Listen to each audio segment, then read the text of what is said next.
Hello, my name is Ryan, and this is Mason.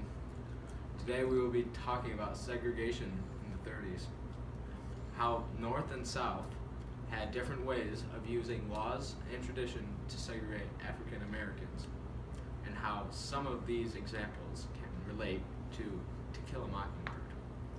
At this point in history, slavery had been abolished for a very long time, but there was a resonating hatred for African Americans and a history of treating blacks worse than whites, and for African Americans to be at the bottom of society. The South had very different views on African Americans. They were mostly based off tradition, or de facto. Segregation in the South seemed severely worse than in the North, where most of the segregation was based off of laws, or de jure.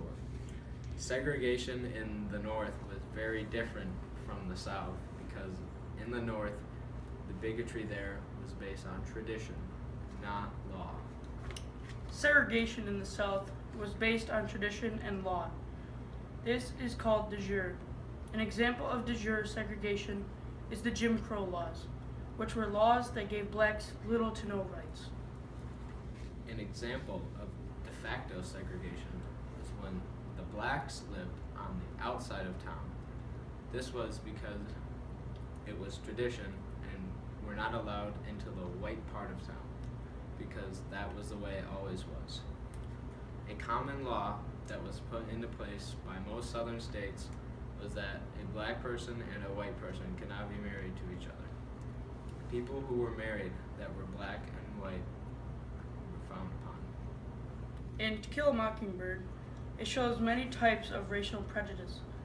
One, for example, is when they are in the courthouse and the blacks have to sit above and behind the white people.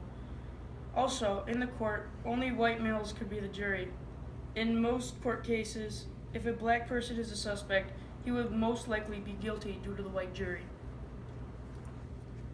In the South, many white people would accuse blacks of committing crimes they may not have done. That happened in To Kill a Mockingbird, when Mr. Ewell beat her daughter for being with a black man and kissing him. Mr. Ewell then told the police that Mr. Robinson had raped Mayella Ewell to cover up Mr. Ewell beating. People in the South were much more against blacks than in the North.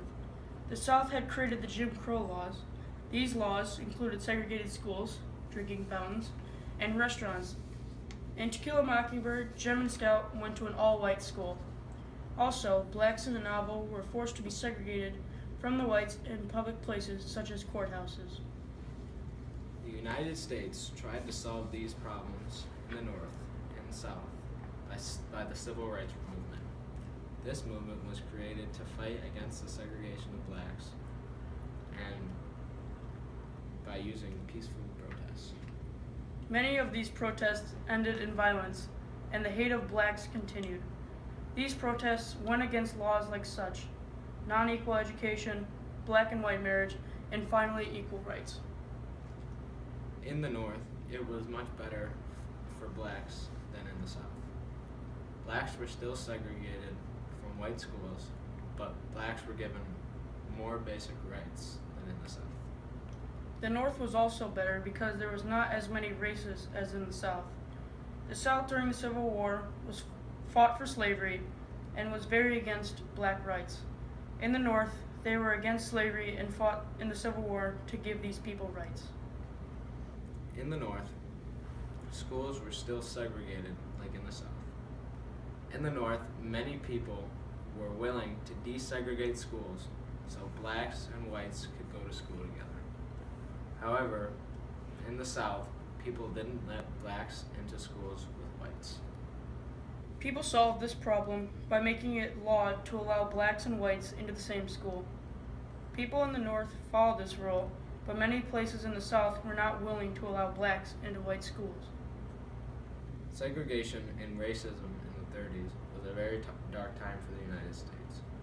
We can learn from To Kill a Mockingbird and other historical events about how life was before us and how much we have changed throughout history on our views values of segregation. Indeed, Ryan. Segregation and racism have changed drastically. With the integration of races, we have come to mix our cultures together to live in harmony. To Kill a Mockingbird shows us how we need to respond to social unrest. The novel also shows us how life was when equality in races didn't exist and how life was so much more different in the 1930s compared to 2017. This is an example of one of the signs that were put up to tell black people that they could not sit with white people, and they could not be in the same places as them, and could not use the same drinking fountains. And this was enforced by law. In conclusion, segregation in the early to mid 1900s was a learning experience for our country and mankind in general, because it shows how when you treat a certain group of people better or worse than the other, it does not work. This has been Ryan and Mason. Good day.